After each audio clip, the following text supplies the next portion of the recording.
Good afternoon champions. So நம்ம என்ன பார்க்க போகிறோம் அப்படின்னா இம்பல்ஸ் மொமெண்டம் கொலிஷனில் அட்வான்ஸ் டாபிக் தான் பார்க்க போகிறோம்.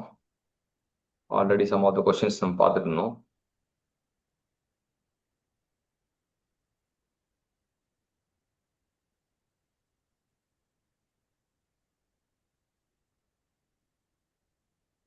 நல்ல கவனி.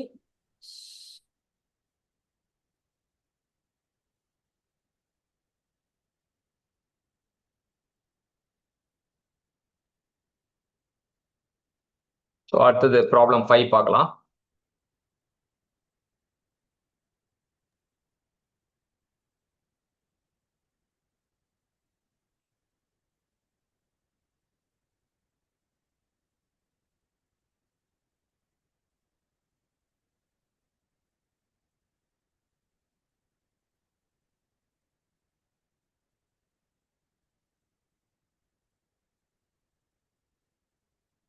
So problem 5. Can you read the question? Yes, uncle. Two balls of mass m and 2m move towards each other along a straight line. Mass m moves right with speed 4u. Mass 2m moves left with speed u. Coefficient of restitution is equal to E is equal to 1 by 2. Find the velocities after collision. So போடலாமா? இது ஈஸியாக தானே இருக்கு. போட்டலாம் uncle. Conservation of momentum போடுங்க.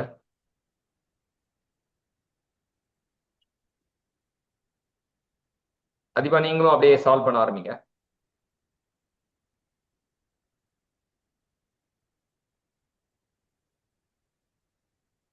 Yes sir. Uncle, right வந்து positive வெலாசிட்டினும் left negative வெலாசிட்டின்னு வச்சு போடலாம்ல? வச்சுக்கலாம் வச்சுக்கலாம், ஒன்றும் தப்பு கிடையாது.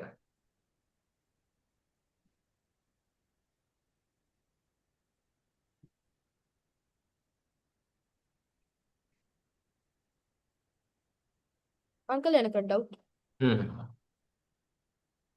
இங்க இனிஷியல் ஃபைனல் ஃபைனல் வந்து ஜீரோவா இனிஷியல் ஜீரோவா? எது ஃபைனலை பற்றி நமக்கு சொல்லவே தெரியாது. ஃபைனல் வந்து V1 V2 தான் எடுத்துக்க போகிறோம்.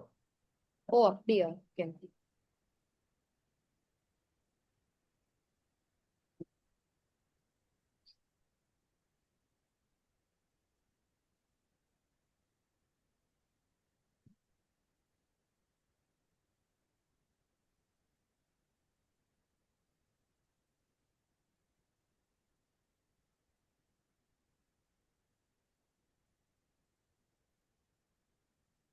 ஸோ ஃபர்ஸ்ட் வந்து m இன்ட்டு 4u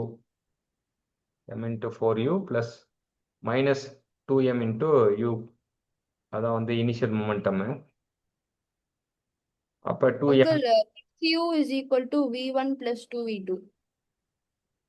அதான் 2mu ஈக்குவல் டு, அதாவது m கேன்சல் பண்ணிட்டியா? அங்கிள் பண்ணிட்டேன். Okay, very good. நானும் பேனா எடுத்துக்கிறேன். ஸோ இங்கே வந்து 3u is equal to 2v2 minus 2v1. ஆமாம், இது m into v1 plus 2m into v1 plus 2m into v2. So m எல்லாம் அடிபட்டு போயிடும். அடிபட்டு போயிட்டா நமக்கு என்ன இருக்கும் அப்படின்னு பார்த்தீங்கன்னா v1 plus 2v2 equal to 2u. First equation வந்து v1 plus 2v2 equal to இது வந்துடும், ஃபர்ஸ்ட் ஈக்குவேஷன் வந்துடும். Okay, uncle v1 is equal to u. அப்படி வந்து சரி பார்த்துருவோம். சாரி. ஸோ u1 வந்து plus 4u, u2 equal to minus u. So initial configuration relative speed வந்து u1 மைனஸ் u2 போட்டால் 5u வருது. அப்ரோச் ஸ்பீடு இது v2 minus v1, v2 minus v1 by 5 equal to 1 by 2 போட்டால் v2 minus v1 5 by 2 வருது uncle. v by 2 v2 வந்து 5u by 2. சரி, ரெண்டு solve பண்ணுறானுங்க. சால்வ் பண்ணா v1 equal to minus u. இங்கே v2 ஈக்குவல் டு 3u/2 வருது. சரி, ஃபர்ஸ்ட் எங்க இது பண்ணியிருக்கான்னு பார்ப்போம், செக் பண்ணிக்கலாம். So second equation v2 minus v1 equal to 5u/2 வந்ததா, கோஎஃபிஷியன்ட் ரெஸ்ட்ரிக்ஷன் இதுல. இருங்க uncle, ஒரு நிமிஷம் check பண்ணிருக்கேன். இப்போ அப்ரோச் ஸ்பீட் பார்ப்போம், u1 மைனஸ் ஓ u2. சாரி, ஐம் சாரி, நான் மைனஸ் போடவே இல்லை கடைசியில். எங்க u2 இல்லையா? சரி, யூ ஓகே. இல்ல மைனஸே போடல. அதனால வந்து 3u வந்திருக்கும். ஆமா uncle.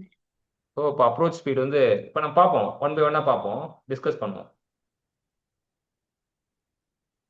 ஸோ ஃபர்ஸ்ட் வந்து u1 equal to plus 4u. ஏன் அப்படின்னு பார்த்தீங்கன்னா, ஏன் ப்ளஸ் 4uனா ரைட் சைடுனால, u2 equal to minus u. So நம்ம போட்டோம் அப்படின்னா coefficient restriction e equal to relative speed of separation, velocity of separation by velocity of approach. So separate அப்ரோச்னா u1 மைனஸ் u2 தான் அப்ரோச். u1 வந்து 4u minus of minus u போட்டால் 5u வரும். ஆமா uncle, வருது போட்டேன். u 5u/2 வரும். Solve பண்ணோம் அப்படின்னா இது வந்து இனிஷியல் மொமெண்டம் வந்து 4m × 4u 2m minus u போட்டால் 2mu வரும். ஃபைனல் மொமெண்டம் வந்து me1 + 2me2. m எல்லாம் கேன்சல் பண்ணால் ஈக்குவேஷன் வந்து v1 + 2v2 = 2u வருது. ஸோ இது நம்ம எடுத்துக்கிட்டோம் அப்படின்னா என்ன ஆகும் அப்படின்னா, ரெண்டு சால்வ் பண்ணும்போது சிம்பிள் தான். v1 = -u, v2 = 3u + 2.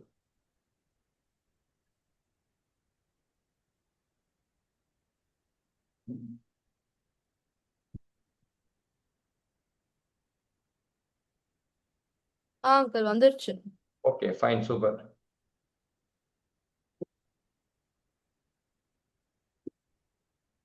Energy analysis பண்ணணும் அப்படின்னா கைனடிக் எனர்ஜி ஃபர்ஸ்ட் வந்து இனிஷியல் கைனடிக் எனர்ஜி கண்டுபிடிக்கிறாங்க, ஃபைனல் கைனடிக் எனர்ஜி வந்து வருது. இனிஷியல் மைனஸ் ஃபைனல் 25/4 வந்து mu² வந்து டெல்டா இ. எனர்ஜி லாஸ்னா வந்து half m², half first initial momentum minus final momentum. Initial kinetic energy minus final kinetic energy. சரி, kinetic energy பதிலா momentum சொல்றேன். So வந்து அப்படி போட்டுடலாம். Okay uncle. ஸோ ஏன் லாஸ் ஆச்சு அப்படின்றதுக்கு காரணம் சொல்றாங்க. ஏன்னா இ வந்து ஆஃப் கொடுத்தனால, ஆஃப்னா ஒன்னை விட கம்மி. ஸோ நாட் பெர்ஃபெக்ட்லி எலாஸ்டிக், அதனால வந்து லாஸ் ஆகும். நாட் பெர்ஃபெக்ட்லி எலாஸ்டிக்னா இன்எலாஸ்டிக் அங்கிள்? ஆமா. Okay uncle. So momentum equation, coefficient restriction.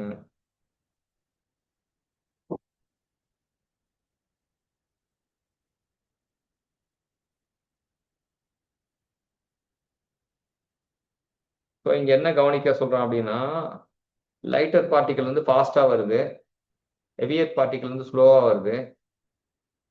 அப்ப லைட்டர் பார்ட்டிகல் வந்து ரிவர்ஸ் டைரக்ஷன் பட்டுச்சுன்னா ரிவர்ஸ் ஆகும். So 4u reverse. The heavier particle move forward faster than before.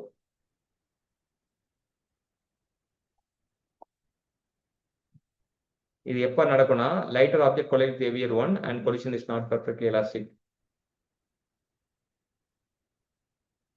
So v1 = -u வந்தது இல்லையா, the lighter particle reverse direction, v1 = -u. v2 = 3u/2 இல்ல, the heavier particle move forward faster than before. முன்னாடி u தான், இப்போ வந்து 3/2u. Inference வந்து ரொம்ப ரொம்ப முக்கியம்.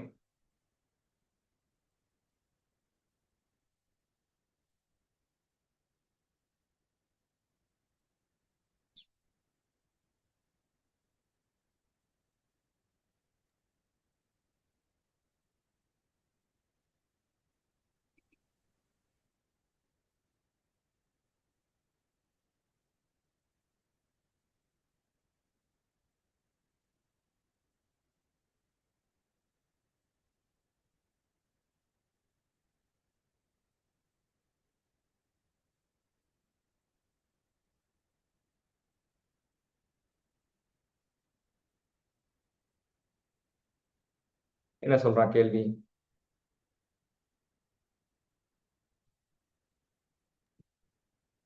அங்கிள் நீங்க தான். A body of mass 3m is initially at rest on a smooth horizontal surface. It explodes into three equal fragments. Each fragment has mass m. Two fragments move at right angles to each other with speed v. Find the velocity of the third fragment, total kinetic energy generated in the explosion. Okay, ஒரு மாறுபட்ட கேள்வியா தான் இருக்கு. So mass 3 times of எம்ன்னு எடுத்துக்கிட்டான். அது வந்து 3ஆ வெடிக்க போகுது. வெடிக்கும் போது எம்மா வெடிக்குது. 2 ஃப்ராக்மெண்ட் மட்டும் ரைட் ஆங்கிளில் போகுது. 3வது ஃப்ராக்மெண்ட் வந்து என்னன்னு கேட்குறான், அதோட வெலாசிட்டி கேட்குறான். கைனடிக் எனர்ஜி வந்து அது ரெண்டுத்தோட ஃப்ராக்மெண்ட்டோட ஸ்பீடும் வந்து வீண்டான். என்ன எக்ஸ்ப்ளோஷன்னா என்னன்னு ஒரு மீனிங் கொடுக்குறான். எக்ஸ்ப்ளோஷன் என்ன meaning? Internal energy is converted into kinetic energy. The pieces fly apart since explosion forces internal momentum is conserved. அவ்வளோதான். இப்போ என்னன்னு பார்க்கலாம். ஸோ கொலிஷன் வந்து மொமெண்டம் இஸ் கன்சர்வ்டு. எக்ஸ்ப்ளோஷனாக கொலிஷனில் momentum conserved. KE may decrease. Inelastic collision வச்சுக்கீங்க, loss in kinetic energy தான் கண்டுபிடிப்போம். ஆனால் எக்ஸ்ப்ளோஷனில் என்னன்னா momentum conserved, KE increases. Kinetic energy வெடிச்ச பிறகு அதிகமாகன்றான். இனிஷியல் ஸ்டேட் வந்து பாடி இஸ் ரெஸ்ட், ஆனால் இனிஷியல் மொமெண்டம் வந்து 0. இதான் வந்து கீ அப்சர்வேஷன். எக்ஸ்ப்ளோஷனில் வந்து what is the key observation in explosion? Initial point 0. ஆமாம், ஏன்னா வந்து ரெஸ்ட்ல இருக்கனால initial momentum. Draw the fragment. Fragment A move in a plus x direction, speed v. இது plus y direction, speed v. அப்போ VA வந்து VI cap, VB வந்து VJ cap. velocity, third velocity VCன்னு இது பண்றாங்க. விஷுவல் ரெப்ரசன்டேஷன் பார்த்தீங்கன்னா A கொடுத்தாங்க, B இந்த பக்கம் கொடுத்தாங்க, இங்கேயும் V தான், இங்கேயும் V தான். The total momentum must be maintained 0, must remain 0. Third fragment must move down the left. Move down. Third fragment இந்த இப்போ ஏபிசினா ஏபி ரைட் ஆங்கிள் இப்படி மூவ் ஆகுதுன்னா சி கீழே போகும். சி வந்து கீழே போகுன்றத வந்து அழகா சொல்றானுங்க. ஏன்னா வந்து அவன் 2 பேரும் இவன் வந்து அதுவும் எப்படி கீழே போவோம்னா லெஃப்ட் நோக்கி கீழே போகன்றான். Third fragment must move down left. டவுனாகவும் இருக்கும், லெஃப்டாகவும் இருக்கும். சரியா? டவுனா ரைட்லாம் வரக்கூடாது. ஸோ டவுன் லெஃப்ட்ன்றது வரும். அப்போ இனிஷியல் மூமெண்டம் 0, ஃபைனல் மூமெண்டம் வந்து எம்பிஏ பிபி விசி. ஸோ மாஸ் வந்து சார்ந்து இருக்காது. மாஸ் எல்லாமே மாஸ் எடுத்துமே 0, ரைட் ஹேண்ட் சைட் 0 ஆகிடும். So VI cap plus VJ cap plus VC. அப்போ VC வந்து minus VI minus VJ.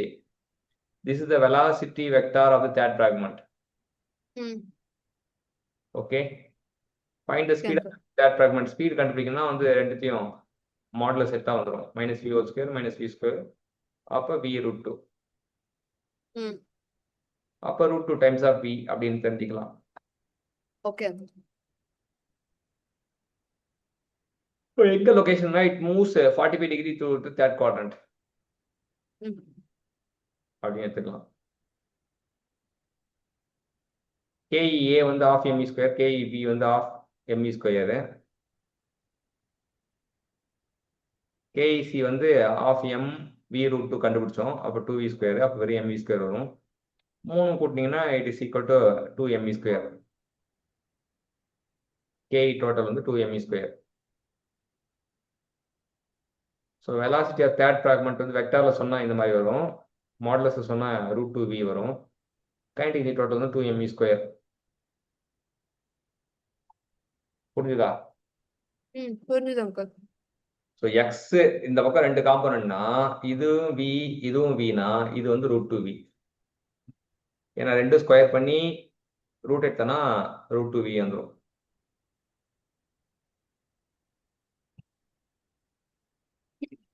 எப்படின்னு பார்த்துடலாம். ஓகே. இப்படி ஒரு கோடு, இப்படி ஒரு கோடு. இதோட ரிசல்டன்ட் வந்து எப்படி இருப்பான் அப்படின்னா இங்க இருப்பான். இவனும் v தான், இவனும் v தான். Root of v square plus v ஸ்கொயர்னா இவன் root 2v.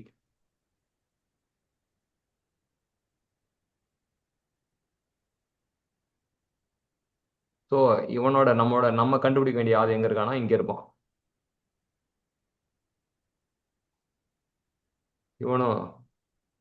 இவனோட வெலாசிட்டி வந்து ரூட் வியா இருந்தால் தான் வந்து பேலன்ஸாக இருக்கும்.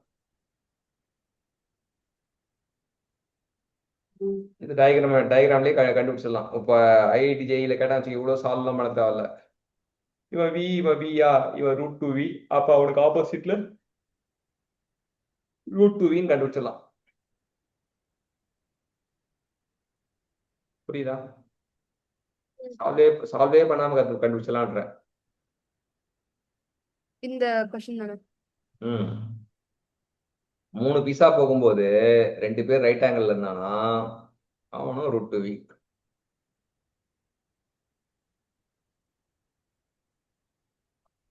நமக்கு மைண்டே வந்து ஒர்க் ஆகும். மைண்டே கால்குலேட்டரா மாறிடும். செம்ம பார்க்க பார்க்க பார்க்க மைண்ட் வந்து வேற லெவல்ல திங்க் பண்ண ஆரம்பிச்சிடும். நீ திங்கிங் ப்ராசஸ் தான் உன்னோட இதுவே, மற்றபடி ஒன்றும் கிடையாது. திங்கிங் ப்ராசஸ் வந்து ஒவ்வொரு கொஸ்டின்லையும் திங்கிங் ப்ராசஸ் டெவலப் பண்றதுக்கு நீ என்ன பண்ணணும்? ட்ரை பண்ணணும். கொஞ்சம் யோ ஆ ஓகே, டெவலப் பண்றதுக்கு ட்ரை பண்ணா போதுமானதா இருக்கும். பக்காவா ஒவ்வொரு கொஸ்டினும். இப்போ இதுல ஐஐடி ஜேஇயை பொறுத்த வரைக்கும் நிறைய நம்பர் ஆஃப் கொஸ்டின் நிறைய சால்வ் பண்ண கிடையாது. ஆனா சால்வ் பண்ற கொஸ்டின்ல ஃபுல் மைண்ட் இருக்கணும். நம்ம சால்வ் பண்ற கொஸ்டின்ல ஃபுல் டிசிப்ளினோட, ஃபுல் டெட்டர்மினேஷனோட, ஃபுல் டிவோஷனோட பண்ணனா உனக்கா தோணும். ஒவ்வொரு கொஸ்டினை பார்க்கும்போதும் உனக்காக தோணும். அடுத்த ஓகே மெத்தட் போட்டிருக்கான், PC equal to minus PA PB. எல்லா மொமெண்டமும் ஜீரோ. அப்ப இந்த மொமெண்டம் ஈக்குவல் டு இது. அப்ப இந்த மொமெண்டம் வந்து எம்இ ஸ்கொயர், இந்த மொமெண்டம் எம்இ ஸ்கொயர். அப்போ இவன் தான் root two times of ME இவனோட மொமெண்டம். அப்ப மாஸ் அதே தான்னால இது வந்து வி ரூட் டூ ஈஸியா கண்டுபிடிச்சிடலாம். இது வந்து this is much pastor in exam. Short method பாரு என்ன சொல்லியிருக்காங்க. அதாவது மொமெண்டம்னு போட்டே நம்ம கண்டுபிடிச்சிடலாம், எம்பின்னு போடுறது பதிலா. அப்ப என்னன்னா இது another method, vector momentum method. இல்ல ஆக்சுவலி மாஸ் வந்து ஈக்குவல் ஃப்ரேக்மெண்ட்ஸா இருக்கறனால எல்லாமே ஒரே மாதிரி இருக்கறனால அது அப்படியே கேன்சல் பண்ணிடலாம். ஏன்னா ஜீரோ தான் இருக்கும். ஸோ மாச வெளில எடுத்து அப்படி கொண்டு போனா ஜீரோ ஆயிருமே. மாசு வேல்யூ இதுவாயிடும், ஜீரோ ஆயிடும். ஆனா வந்து இங்க வந்து PC equal to two v VI cap plus VJ cap அப்படி வரும். அப்போ அது மாடல் செட்டனா வந்து ஓகே அப்படியும் பண்ணிடலாம். இங்கேயே மாஸ் கூட கேன்சல் பண்ணிடலாம். Okay okay. மாஸ் கேன்சல் பண்ணா v square plus v square root two v வந்துடும் நேரா. ம் சியோட வெலாசிட்டி வந்து ரூட் டூ வி.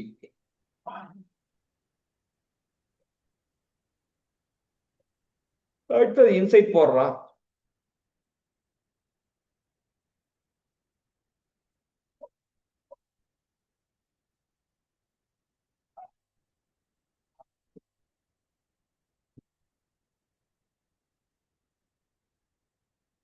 இது என்ன ப்ராப்ளம்? எக்ஸாம் 6ஆ?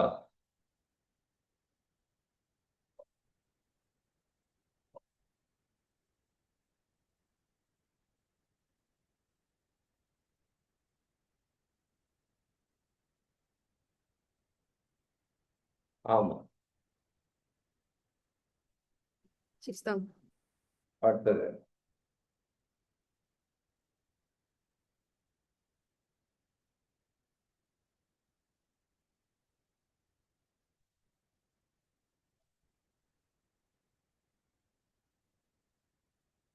செவன்.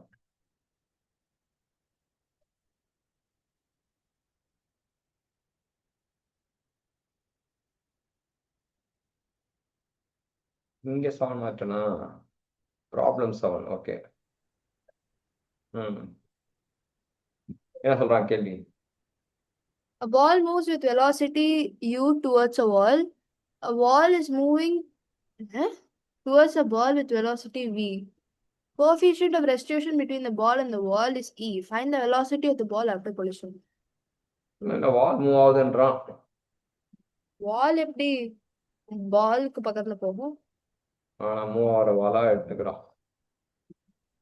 சரி, எப்படி ப்ரொசீட் பண்றான்னு பார்க்கலாம்.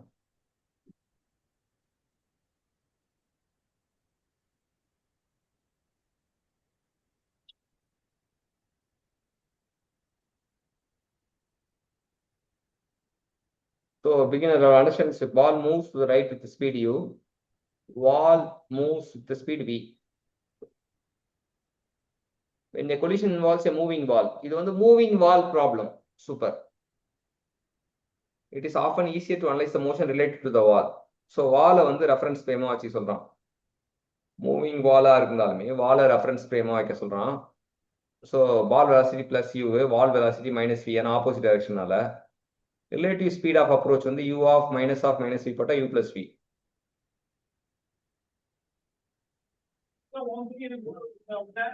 அடுத்தது coefficient restriction E equal to relative speed of separation by approach speed. Approach speed u plus v. Separation வந்து E into u plus v. Final velocity, ball velocity v. So wall இங்க முக்கியமா என்னன்னா moving வால்னால வாலோட velocity மாறாது அப்படின்றான். அதுக்கு வந்து we assume the wall is very massive. ரொம்ப வால் வந்து பாலை பார்க்கும்போது வால் எப்படி இருக்கும்? பால் இவ்வளவுதான் இருக்கும். வால் எப்படி இருக்கும்? வால் பெருசா இருக்கும். பிரம்மாண்டமா இருக்கும். பாகுபலியில வர இது மாதிரி கோட்டை கொத்தல மாதிரி பிரம்மாண்டமா இருக்கும். அப்ப இங்க முக்கியமா ஞாபகம் வந்து வாலோட வெலாசிட்டி மாறாது. வாலோட வெலாசிட்டி என்ன எடுத்துக்கிட்டோம்? Minus v எடுத்தோமா? ஆனா பாலோட வெலாசிட்டி மாறும், வியா மாறும். ஸோ செப்பரேஷன் போடும்போது v minus of minus v plus v. So v plus v equal to e times of u plus v. போட்டோம் அப்படின்னா v equal to eu open the plus open the bracket e minus 1 into v. இதான் required velocity of the ball.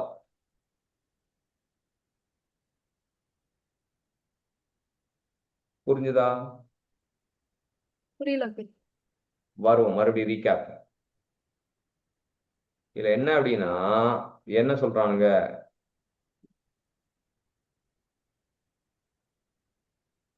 Okay, இங்கதான் ball moves to the right with speed u. அப்ப ரைட்னால plus. Wall moves towards the left with speed v. லெஃப்ட்னால okay, ஒன்னு u இன்னொன்னு minus v. அதனால தெளிவா புரிஞ்சுக்கிட்டேன். இல்ல வால் வந்து ரெஃபரன்ஸ்ன்ட்டான். Wall act like a reference frame.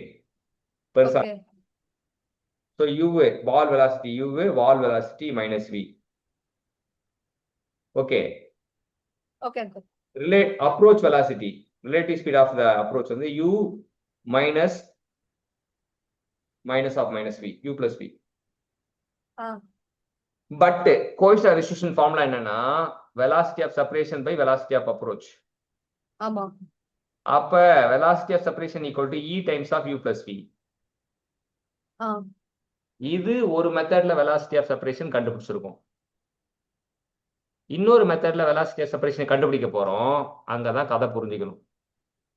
பாலோட velocity capital V, final velocity. ஆனா வால் வந்து மாறாது, அதே மைனஸ் ஸ்மால் v தான் இருக்கும். ஏன்? ஏன்னா பெருசா இருக்கு, அதனால அப்படியே போயிருக்கு. பெருசா இருக்கு, அதனால நம்ம போய் பால் போய் பட்டனால velocity மாறாது. அவன் வர வேலையே தான் இருப்பான். அவன் வந்து பெரிய குண்டா ரொபஸ்டா இருக்கனால அவன் பாட்டு வந்துட்டே தான் இருப்பான். அதே வெலாசிட்டில வந்துட்டே இருப்பான். பால் வந்து சின்னதா போய் தட்டுறதுனால பயப்பட மாட்டான். பாலுக்குலாம் பயப்பட மாட்டான். அதனால minus v. So velocity of separation கண்டுபிடிக்கிறோம். Final minus initial. So minus of minus வந்து பிளஸ் ஆயிடும். So v plus v. இது ரெண்டாவது மெத்தட்ல கண்டுபிடிச்சது. ஸோ ரெண்டுத்தையும் ஈக்குவேட் பண்றோம். v plus v equal to e times of u plus v.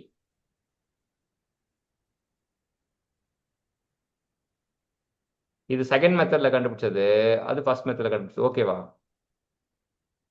இது வந்து இந்த ரெஸ்ட்ரிக்ட் ஃபார்முலா வச்சு இது போடுறோம் அங்கிள். இது ரெஸ்ட்ரிக்ட் ஃபார்முலா வச்சு கண்டுபிடிச்சோம். இது வந்து நம்ம ஃபைனல் வெலாசிட்டி இப்ப நம்ம அஸ்யூம் பண்ணது வச்சு வால் நகராது வச்சு கண்டுபிடிச்சோம். ரெண்டுமே ஈக்குவேட் பண்ணி கேபிட்டல் v கண்டுபிடிக்கிறோம். ஓகே, அவ்வளவுதான். ஓகே ஓகே, புரியுது. இப்போ ஓரளவுக்கு புரியுது. ஓரளவுக்கு தானா? இல்ல அங்கிள், பரவாயில்ல, புரியுது. இது நீங்க ஒருத்தலாம் அனுப்பிச்சு விட்டுருங்க அங்கிள், நான் திரும்பி பாத்துடுறேன். ஓகே, இது வந்து final velocity. Positive direction is taken towards the wall. Both external method equal after choosing convention.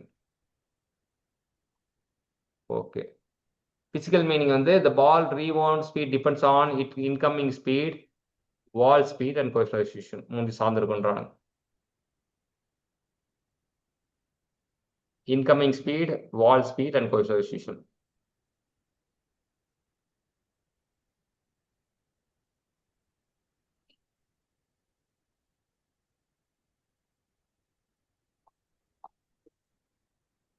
இதே ஃபிக்ஸ்டு வாலா இருந்தா v equal to 0. Small v equal to 0. அப்போ இது ஃபுல்லாக 0 ஆகிடும். அப்போ v equal to minus e times of u. Okay. Moving வால்னா v equal to minus e times of v equal to eu. Fixed வாலா இருந்தா eu. எலாஸ்டிக் கொலிஷன்னா v equal to minus u. 3 shortcut சொல்லிட்டான். மூவிங் வாலுக்கு இந்த formula, fixed வாலுக்கு இந்த formula, அதே வந்து எலாஸ்டிக்கா இருந்தா மூணாவது v equal to minus u. Okay. அதே வந்து ஃபர்ஸ்ட் இதுலயே வந்து பெர்ஃபெக்ட்லி எலாஸ்டிக் கொலிஷன் சொல்லிட்டானா அந்த e equal to 1 சப்ஸ்டிட் பண்ணணும். e equal to 1. e equal to 1னா இது காலி ஆயிடும். 1 minus 1 0 ஆயிடும். அப்போ v equal to e times of u. v equal to u. But 2v போட்டிருக்கானே, e equal to 1 போட்டா depending in magnitude depending on sign கொண்டு v equal to u plus 2v. u plus 2v. இங்க இருக்கு 1 plus 1 வந்து என்ன ஆயிடும்? Wow. So வந்து 1 plus 1 வந்து 2v ஆகும். அது சொல்றான். இப்போ என்னன்னா the required velocity of ball வந்து நமக்கு இதான் வந்து ரெக்வயர்ட் வெலாசிட்டி சொல்றானுங்க. ஆனா வந்து இவங்க final answer is written as 1 plus e times of. So இப்போ என்னன்னா இதோட சிம்பிளை மாத்திருக்கானுங்களா? இப்ப இங்க ஏதோ மாத்திருக்கானுங்க. ஸோ இப்போ எனக்கு புரியுது. இப்போ என்னன்னா ஜேஇ புக்ல நமக்கு கிடைச்ச ஆன்சர் வந்து இது eu plus e minus 1 times of v. ஆனா ஜேஇல வந்து v equal to 1 plus e times of v minus euன்னு வருதுன்றான். அது ஏன் அப்படின்னு பாத்தீங்கன்னா positive direction is taken towards a wall. சரியா? அப்படின்னு என்ன அர்த்தம்? நம்ம வந்து டுவர்ட்ஸ் வால் வந்து நெகட்டிவ்னு எடுத்தோமா, ஆமா. பால் வந்து நம்ம அது எடுக்கிற டைரக்ஷன் பொறுத்து ஃபார்முலா மாறும். ஆனா ரெண்டுமே கரெக்டான்றானுங்க.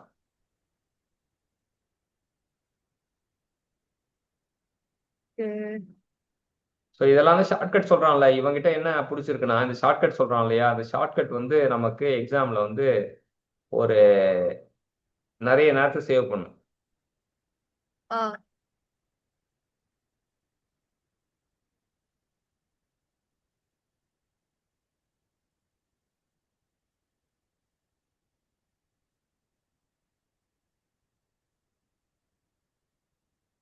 இல்லைங்க, எனக்கு அனுப்பிச்சு விட்டுருங்க அங்கிள், இன்னொரு தடவை பாக்குறேன்.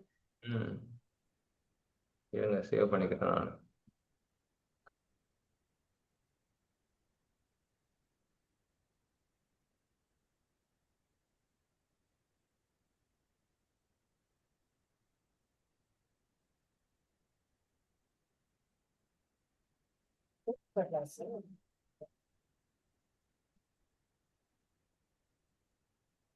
ஓகே சரியா? ஸோ இதை அனுப்பிச்சு விட்றேன், பார்த்துக்குங்க. Okay uncle. சரி, நம்ம லஞ்சு முடிச்சுட்டு ஈவினிங் போல பார்க்கலாம் ஒரு 4க்கு.